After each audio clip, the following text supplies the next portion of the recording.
안녕하세요. 5월 10일 짜투리 TV 짜영입니다.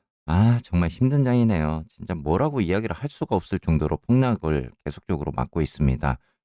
자, 이렇게 지금 빅테크뿐만 아니고 전체 업종이 어제 큰 하락들을 이렇게 맞았는데 사실 이유라고는 없습니다. 어떤 뭐 악재적인 이야기, 뭐 러시아 우크라이나 전쟁 그리고 뭐 중국 봉쇄 조치 이거는 그냥 이제는 그냥 이야기일 뿐이고요. 실질적으로 이 주가를 하락하고 있는 그런 이유적인 부분이 지금 현재는 아무 상황이 없는 부분입니다. 단지 연준에서 이제 금리 인상에 대한 그런 이야기가 나오고 이후에 이렇게 빅테크주들 중심으로 증시가 하락하는 그런 모습을 보였는데 어제 같은 경우는 뭐 빅테크뿐만 아니고 전 업종이 그냥 폭탄을 이렇게 맞았다라고 여러분들이 좀 생각을 하셔야 될 것 같습니다.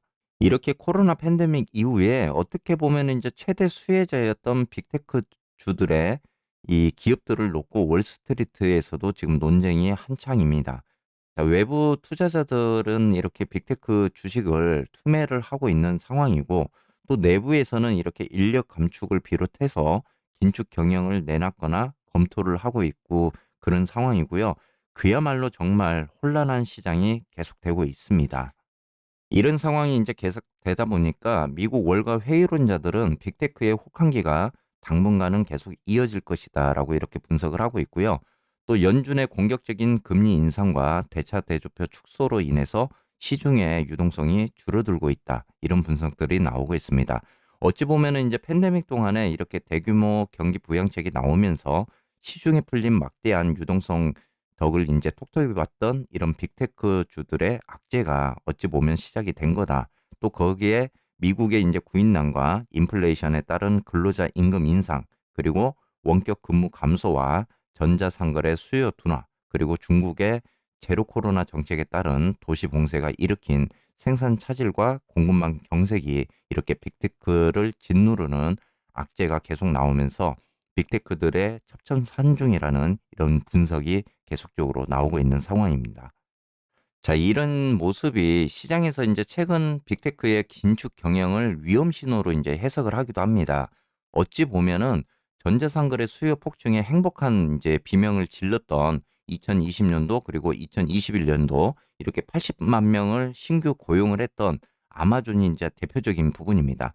자, 아마존이 이번에 부진한 1분기 실적을 최근에 공개하면서 현재 고용 인력과 이 과도한 어떤 수준이라는 이런 발표를 하면서 또 인력 감축을 이렇게 예고를 하기도 했습니다.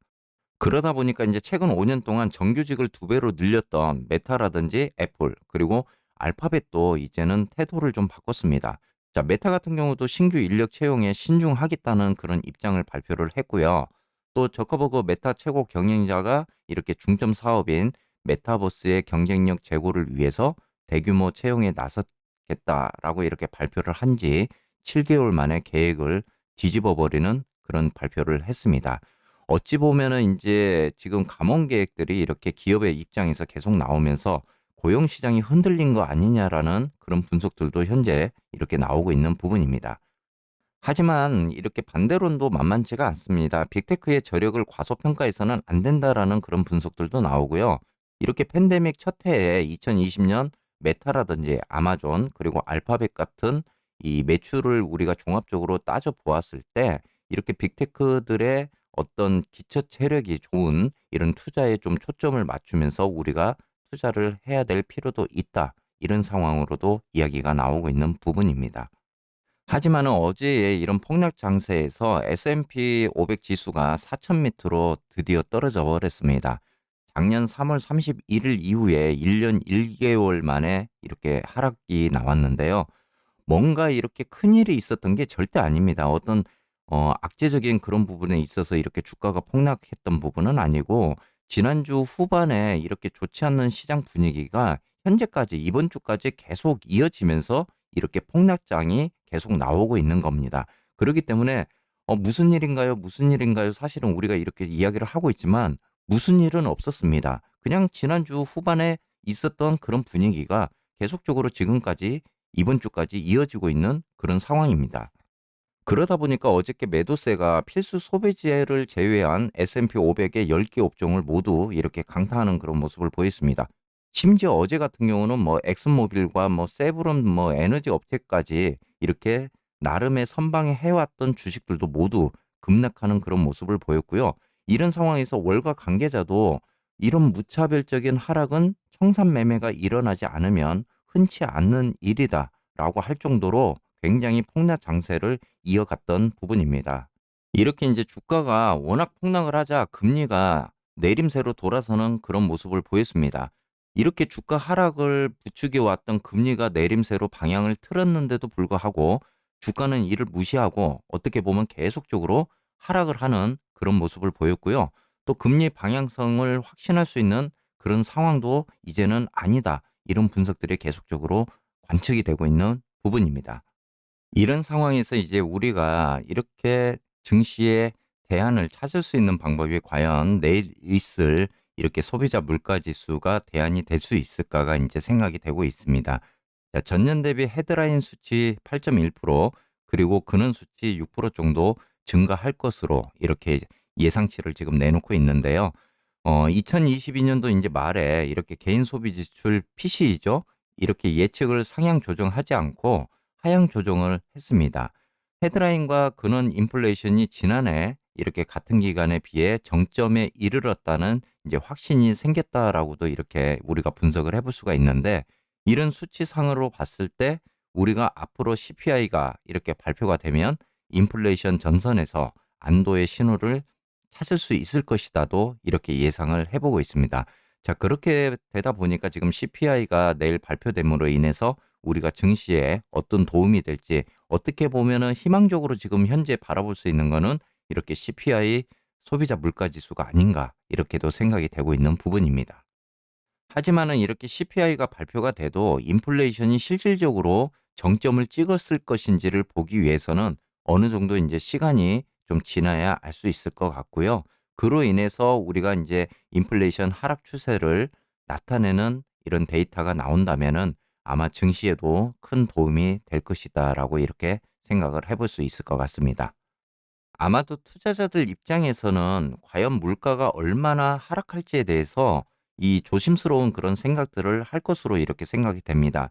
그래서 변동성 시장이 계속적으로 이렇게 생길 것으로 보고 있고요. 이렇게 변동성이 커지고 있다면은 투자자들 입장에서는 매수를 하기보다는 좀 더 투자하기보다는 매도를 하는 쪽으로 이렇게 방향을 틀 가능성도 보입니다. 그렇게 됐을 때 상승과 하락이 계속적으로 이렇게 몇 주 또는 몇 달 동안 이렇게 움직일 수 있는 그런 시장이 될 가능성도 커지고 있습니다.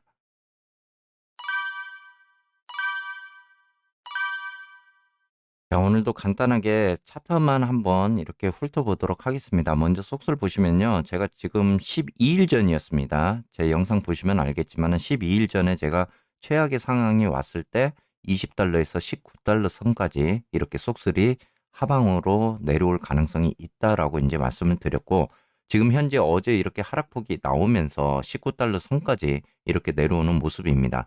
자, 만약에 지금 19달러 선을 속설이 지켜주느냐 또는 못 지켜주느냐에 따라서 지금 현재의 하방은 완전히 이제 열려 있다라고 여러분들이 보셔야 되고요. 여기에서 이제 하락을 하게 되면은 어느 정도의 지지 라인이 지켜주었던 그런 부분들이 현재는 없다라고도 여러분들이 보시면 됩니다. 그렇다면 우리가 가늠해 볼 수 있는 지지 라인은 지금 13달러 선까지 이렇게 볼 수가 있는 부분이고요. 아무쪼록 이제 속설은 오늘 19달러 선을 어느 정도 이렇게 지켜주는 그런 모습이 이제 나와줘야 될 것 같습니다. 만약에 여기서 더 한 번 무너지는 그런 모습이 나온다면은 정말 지난번 이제 내려갔던 그런 저점들까지도 지금 위협할 수 있는 그런 상황이고요. 뭐 여러분이 생각하실 때는 뭐야 이거 정말 어디 끝까지 내려갈 수 있는 거야라고 이렇게 말씀을 하실 수도 있는 부분이에요. 그렇기 때문에 우리가 이제 밑에 그래도 우리가 나름의 그런 지지 라인들을 생각을 해볼 수가 있잖아요. 현재로서는 그런 부분들이 이제 다 무너지고 있는 부분입니다. 그렇기 때문에 여러분들이 어느 정도 이렇게 19달러 선이 만약에 무너졌을 때 밑에 하방에 대한 부분까지도 좀 열어놓고 이렇게 보셔야 될 부분인 것 같습니다. 자, 그다음에 TQ 같은 경우도 제가 뭐 간단하게 말씀을 드리면 지금 이제 30달러 그리고 29달러 선까지 이렇게 하방에 대한 부분이 내려올 가능성도 있고 이후에 만약에 30달러가 깨졌을 경우에는 이렇게 이제 20달러 선까지도 이제 위협할 수 있는 그런 상황이 지금 되고 있습니다. 자, 이렇게 이제 빅테크주들의 고용 시장이 뭐 감원이라든지 또는 긴축 재정이라든지 이런 부분이 겹쳐지면서 지금 TQ의 상황에서는 굉장히 좀 좋지 않는 그런 상황이 될 것 같고요. 그렇기 때문에 일단 TQ 같은 경우도 이렇게 $30, $29를 지지해 주는지, 그리고 내일 CPI 발표로 인해서 한 번 더 여기서 살아나는 그런 모습을 보여주는지 우리가 좀 지켜봐야 될 부분인 것 같습니다. 자, 끝으로 불주 한번 말씀드리면, 제가 불주는 지지선 라인이 지금 없다라고 계속적으로 말씀드렸는데, 자, 불주 같은 경우는 지수 추종을 하는 종목인데 왜 지지 라인을 갖고 이야기를 하느냐라고 이야기를 하시는데, 저는 그분이 좀 공부를 조금 더 하셨으면 좋겠어요.